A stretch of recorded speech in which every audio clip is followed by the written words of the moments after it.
What if I told you that the most dangerous lie is not a fabrication at all, but the truth, stripped, cut and dressed to serve another's purpose? What if the words that claim to illuminate reality are the very ones designed to lead you deeper into darkness? What if the very thing you trusted most, truth itself, was weaponized against you? This is not a new fear. Plato, in his famous allegory of the cave, warned that human beings mistake shadows for reality. But imagine if the shadows themselves were true outlines of real things, yet selectively placed, arranged, and shown at only the right angle. Would the prisoner still know he was deceived? Truth, when curated, becomes more seductive than outright lies, for it hides its manipulation under the guise of honesty. Marcus Aurelius once wrote, "If someone is able to show me that what I think or do is not right, I will happily change, for I seek the truth, by which no one was ever harmed." Yet history teaches us otherwise. Truth has harmed countless people when it was wielded not as revelation, but as control.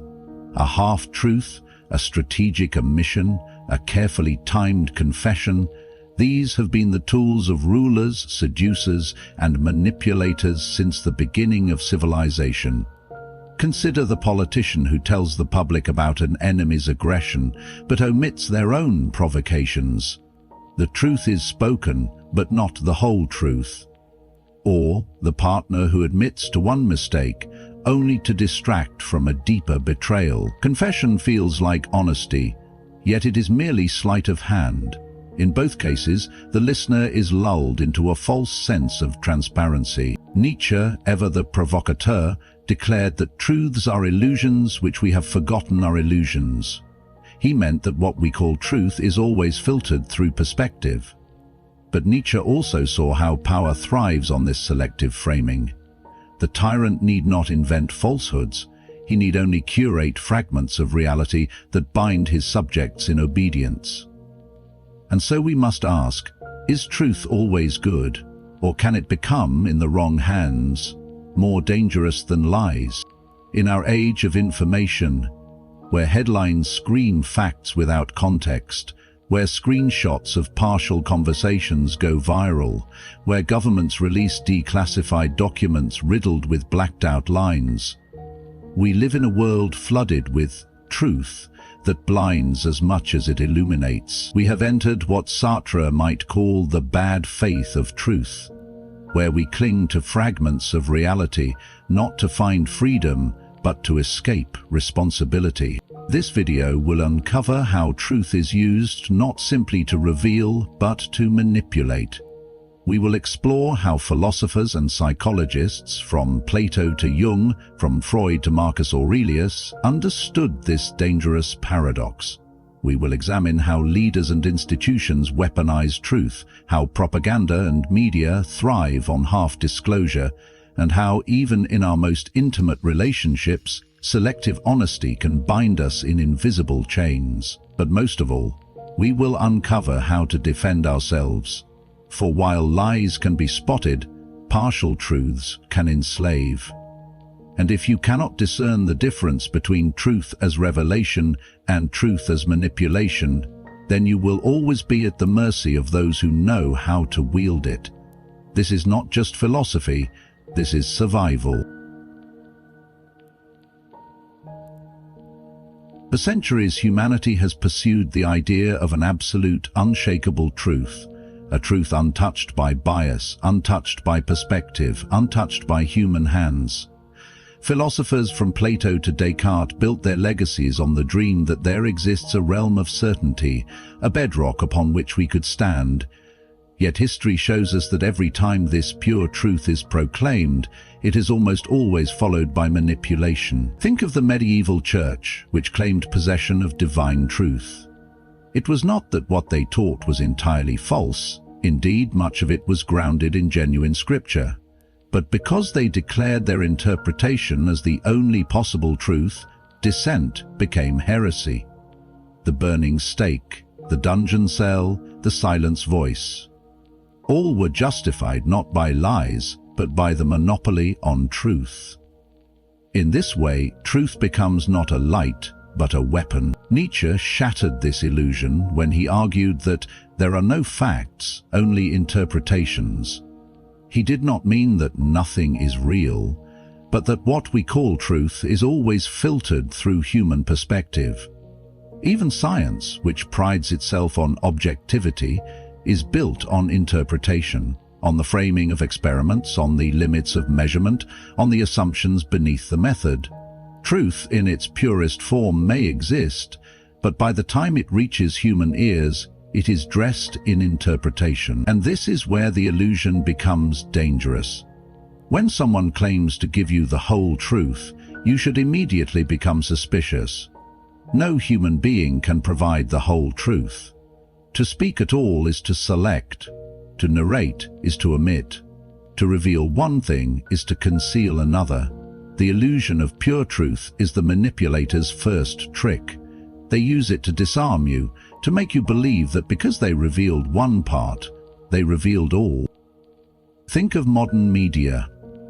A news anchor tells you that a protest turned violent, showing images of burning cars. True enough. But were those images the entire story? Were there hours of peaceful marching, families with children, voices raised in legitimate grievance? By focusing on one slice of truth, the story becomes distorted, yet it is not technically a lie. It is simply a selective framing. Jung, in his exploration of the human psyche, warned of the shadow, the hidden part of ourselves that we deny. If we imagine truth as light, then the shadow is everything that light does not reveal. But manipulators use this principle in reverse. They shine their light only on what serves them, leaving the rest to dwell in darkness. And because we, as human beings, are so captivated by light, by clarity, by the feeling of knowing, we forget to ask what remains hidden in the shadows. Let me tell you a story. In ancient Athens, Socrates was accused of corrupting the youth and dishonoring the gods. The charges were partly true. He did challenge the traditions of the city. He did encourage the young to question authority. But the illusion was that this truth was the whole story. Omitted was the deeper reality. Socrates was also teaching responsibility, discipline, and the pursuit of virtue. Yet by focusing only on the fragment that suited their case, his accusers persuaded the city to condemn him to death. In our personal lives, the illusion plays out in quieter ways. A colleague at work praises your success but subtly emphasizes how much help you had along the way. True? Yes, but by framing it this way, they plant doubt in your achievement. Or a partner says, "I told you where I was last night," leaving out the crucial detail of who they were with. Again, true, but incomplete. The danger is not just in deception, but in the way selective truths shape our perception of reality. Once the illusion of pure truth is established, we let down our guard. We stop asking questions, and it is in that moment of lowered vigilance that manipulation takes root. Truth, when wielded in fragments, can bind us more effectively than lies ever could. Lies can be challenged. Half-truths feel undeniable. That is why the most dangerous manipulators do not deny reality. They curate it.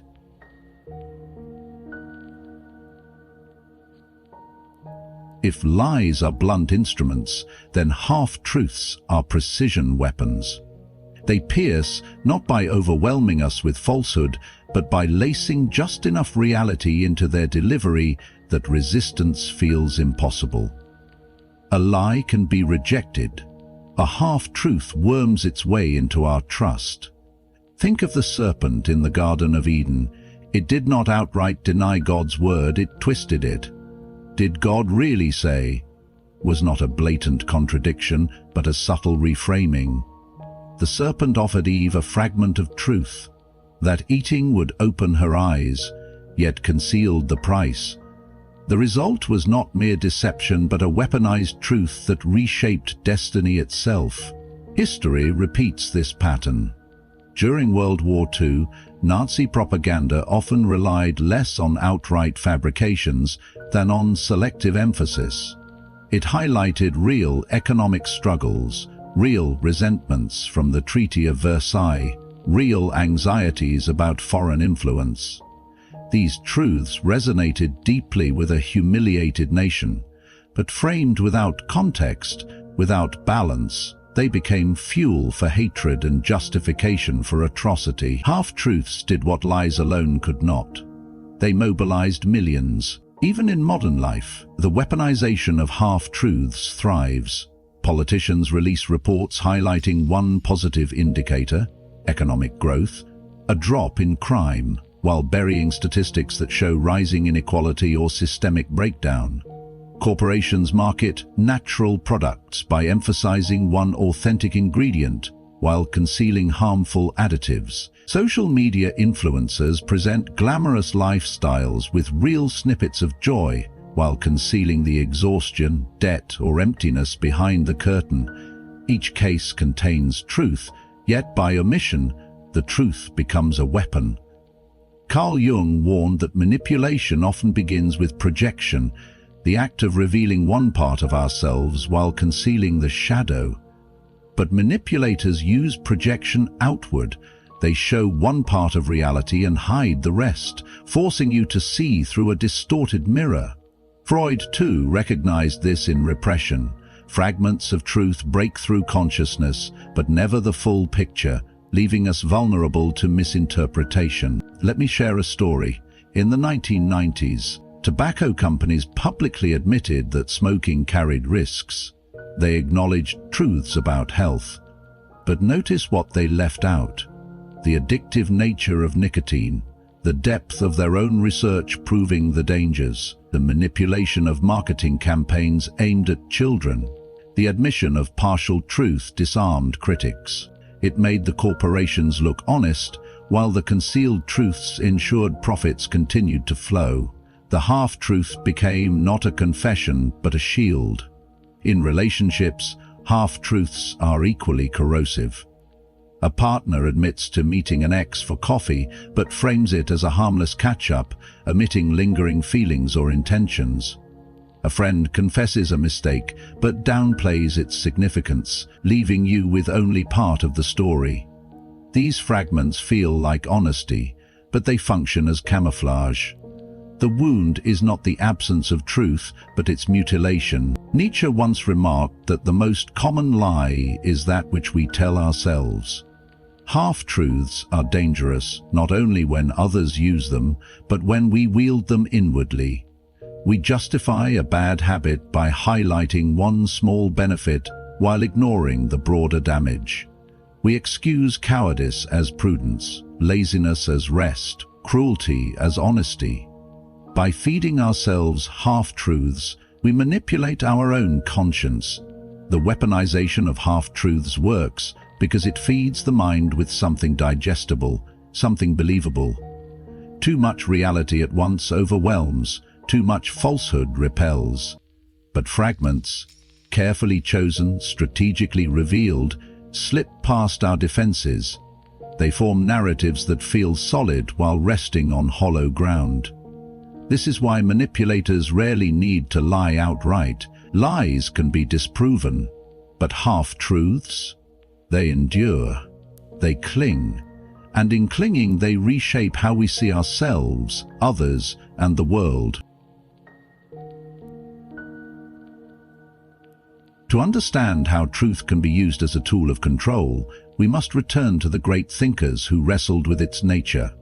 For philosophy has always been less about possessing truth and more about discerning how truth is used, and by whom. Plato, in the Republic, introduced the controversial idea of the noble lie. He suggested that rulers might, in some cases, fabricate or distort truth to preserve social harmony. The myth of people being born from the earth, divided into classes of gold, silver, and bronze souls, was a story meant not to describe reality, but to enforce order. Here we see the paradox. Even in the pursuit of justice, truth, or its shadow, can be molded into chains. Aristotle, Plato's student, took a different approach. He believed truth could be discovered through careful reasoning and observation, yet even he warned that rhetoric, the art of persuasion, was dangerous precisely because it could dress truth selectively. He observed that the same facts could be framed in ways that sway judgment one way or another. For Aristotle, rhetoric was neutral in essence, but in practice it was often the vehicle by which truth became manipulation. Fast forward to Nietzsche. If Plato sought eternal truths and Aristotle sought practical truths, Nietzsche dismantled both. He argued that truth was not an objective jewel, but a human creation, a mobile army of metaphors, as he called it. This perspectivism did not mean that reality did not exist, but that every truth we embrace is seen from somewhere through someone's lens. When power dictates the lens, truth becomes its servant. The propagandist, then, is simply Nietzsche's insight clothed in politics.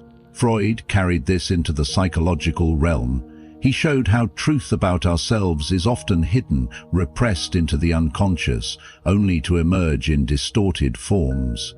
Dreams, slips of the tongue, neurotic patterns.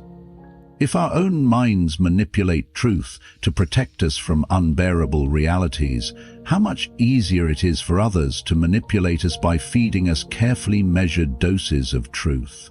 Freud saw that truth could wound, and so both the psyche and society learned to filter it. Jung expanded on this by insisting that the psyche contains both light and shadow. Truth, he argued, is not merely external but archetypal. It exists in the myths and symbols that guide our collective unconscious. Yet here too lies the danger.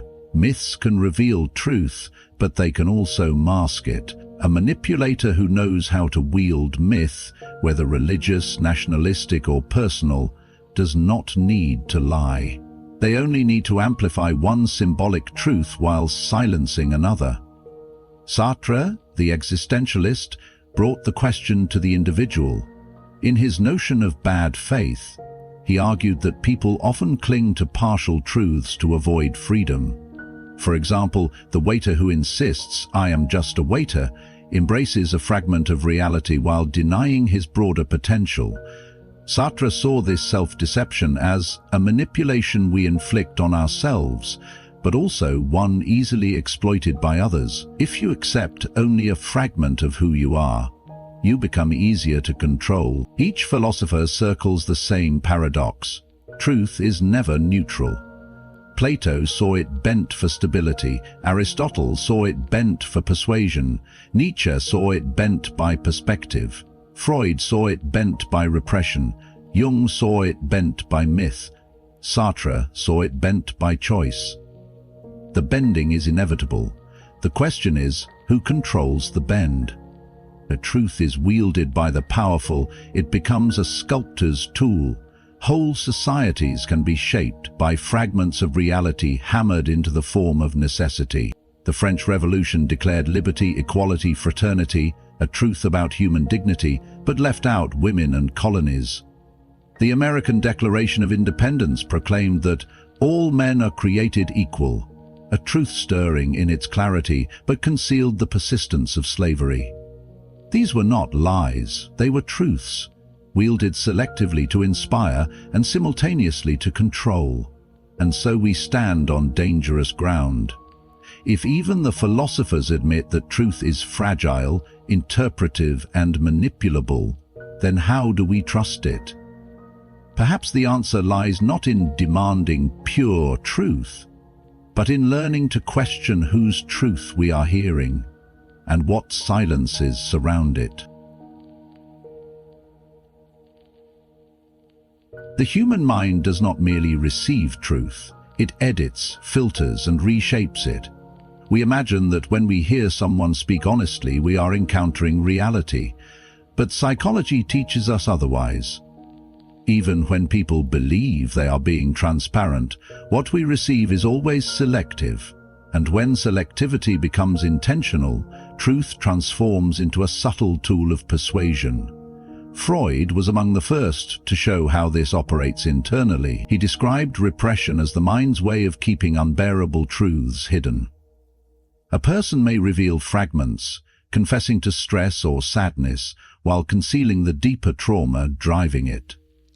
In doing so, they are not lying, they are editing.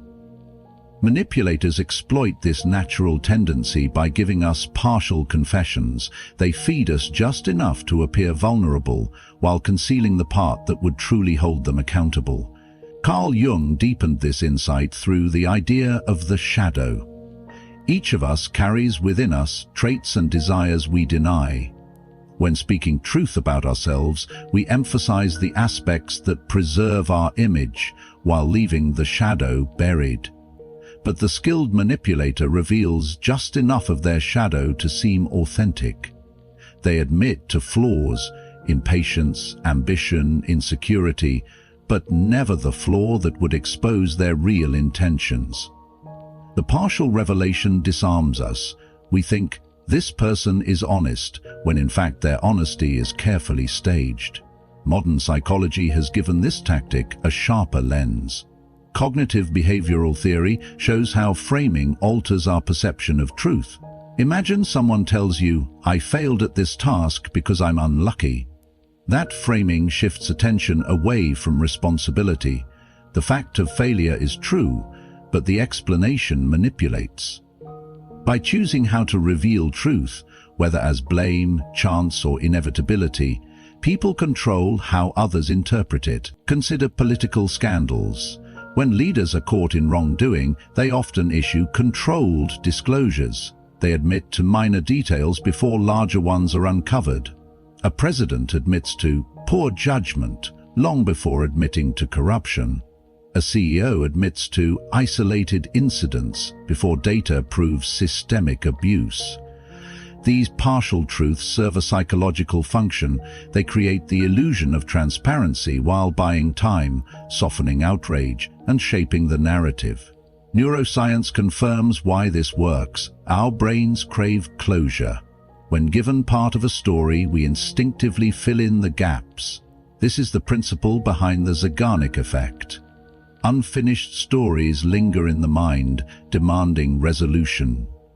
Manipulators exploit this by feeding us fragments, knowing our imagination will complete the picture in their favor. The mind turns partial truth into assumed truth.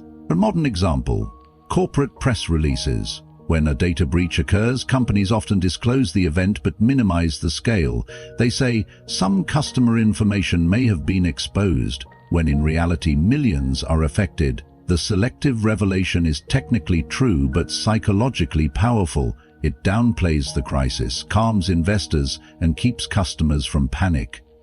Only later, after the narrative has settled, does the fuller truth emerge. On a personal level, selective revelation often appears in relationships. Someone says, "I didn't lie, I just didn't tell you everything." They hide behind the technical accuracy of their words.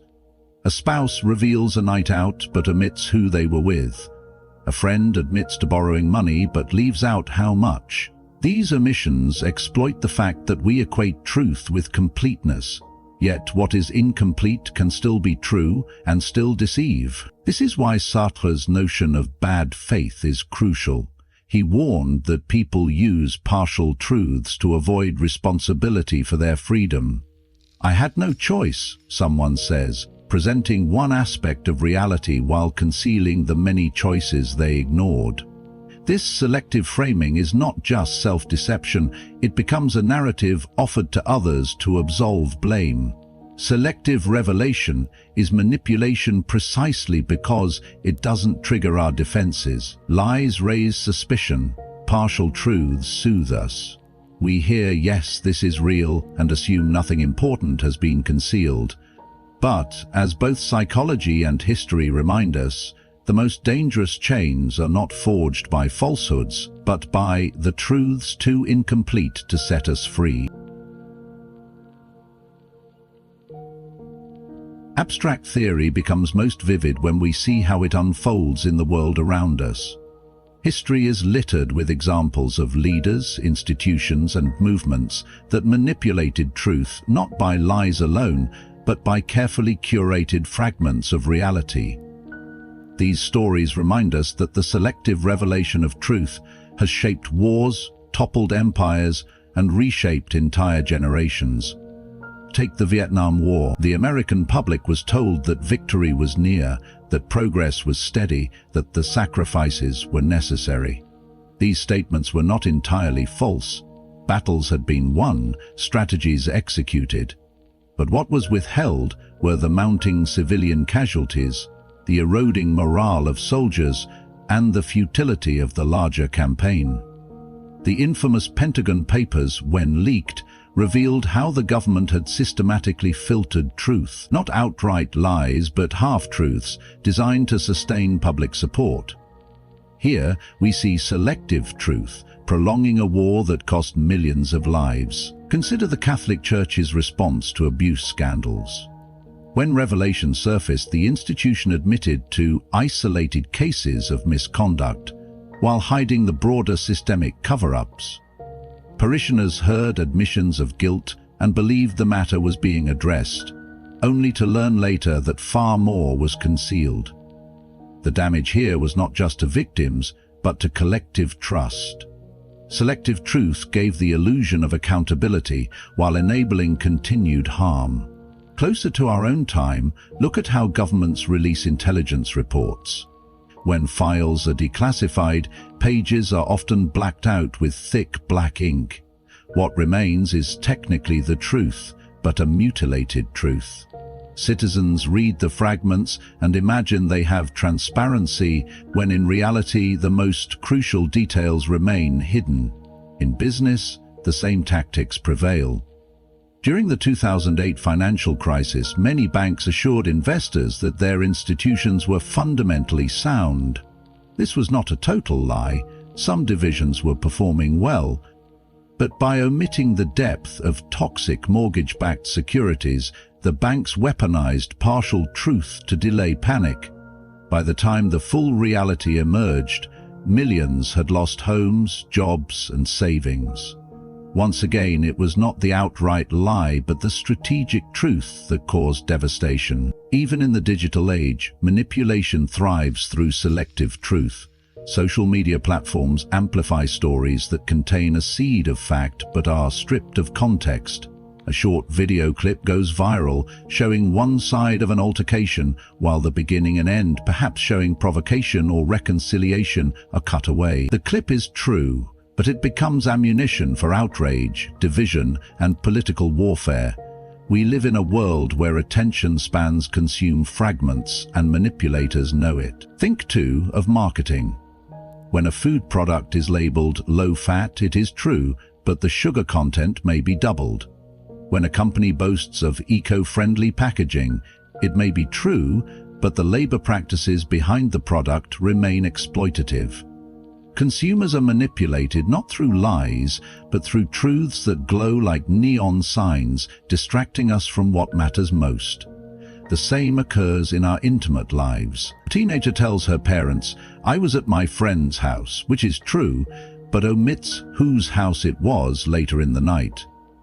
A partner says, "I was working late," which is true, but conceals who they were with after the meeting. In every case, the manipulation rests not on invention, but on curation. Modern politics offers endless examples. A candidate proclaims, "Unemployment is down," which may be statistically correct, while concealing that wages are stagnant, or that people have left the workforce entirely. Another points to crime statistics falling, without mentioning that certain categories of violence are rising. The public, satisfied with the truths they are given, rarely asks about the truths withheld. What makes these examples so potent is not the absence of truth, but its presence. People cling to facts because they feel solid. Yet when facts are sliced, edited, and presented without context, they function like mirrors angled to reflect only what the manipulator wants us to see. History teaches us that half-truths have toppled kings, justified wars, sold products, and destroyed trust. The lesson is clear. The world's greatest manipulations have rarely required full-blown lies. Truth itself, fragmented, curated, and timed, is more than enough. If half-truths are more dangerous than lies, then the question becomes, how do we defend ourselves? How do we cultivate the ability not just to hear truth, but to discern whether it is being used as revelation or as manipulation? The answer lies in self-mastery, training the mind not to accept every fragment as final, but to interrogate, to contextualize, to see beyond the surface. First, we must accept a difficult truth of our own. We are complicit in manipulation because we want simplicity. The human mind craves certainty. We prefer clean narratives, single villains, simple heroes. Selective truths seduce us because they spare us the burden of complexity. To resist manipulation, then, requires a willingness to embrace discomfort. It means asking, what am I not being told? What is left in the shadows? Marcus Aurelius advised, if someone shows you what is true, do not resist it, but examine it carefully. Examination, not blind acceptance, is the shield. Second, cultivate the discipline of context. A single fact means little in isolation. Crime may be down in one city, but up in the nation. A friend may confess a mistake, but what patterns of behavior surround it? Jung would remind us that the shadow is not destroyed by exposure to light. It is revealed in its full complexity. Likewise, when someone presents a truth, ask what truths surround it. Step back and look at the larger pattern. Third, beware of the performance of honesty. Manipulators often reveal small flaws to gain trust. The politician who admits to a few mistakes, the partner who shares a harmless confession, the CEO who apologizes for miscommunication. These performances are not revelations, but strategies. Ask yourself, does this admission cost them anything? Or is it a shield against deeper accountability? True honesty is costly. False honesty is convenient. Fourth, resist the temptation to finish other people's stories for them. Recall the Zeigarnik effect. The brain hates unfinished narratives. When given partial truths, we fill in the blanks with assumptions, but those assumptions often favor the manipulator. To defend yourself, leave the story unfinished until you find the missing pieces. Do not let your imagination serve someone else's strategy. Fifth, strengthen the practice of radical self-honesty. The greatest manipulations succeed because they exploit our own self-deceptions. If you tell yourself half-truths about your life, you will be vulnerable when others mirror the same tactic. Sartre warned against bad faith, the habit of hiding behind partial truths to avoid responsibility. By confronting your own shadow, your own omissions, you build resilience against others who would weaponize the same tools. Finally, remember that freedom comes not from having all the truth, but from recognizing that no single voice gives it to you. Nietzsche's perspectivism offers wisdom here. Truth is multi-angled, multifaceted, never contained in one statement or one perspective. Seek multiple sources. Listen to opposing voices. Do not fear contradiction, for contradiction is the birthplace of clarity. Look at the modern world. Every headline, every post, every speech competes for your trust. Each offers a fragment of truth dressed as the whole. To navigate this landscape without being enslaved, you must become a philosopher in your own right. Question appearances. Probe silences. Refuse the easy comfort of half-revelations. Because in the end, manipulation thrives not because truth is absent, but because we fail to ask the right questions of the truths we are given. Now look at this. Throughout history, from Plato's noble lie to the curated images of social media, truth has always been a double-edged sword. It can liberate or enslave, illuminate or blind, reveal or conceal. The difference lies not in the truth itself, but in the hands that wield it, and in the mind that receives it. So let us end where we began. Truth is not always honest. To master yourself, you must master how you see truth. Not as a finished story, but as fragments demanding discernment. For only then will you escape the invisible chains of selective revelation and stand free in a world where truth is both light and weapon.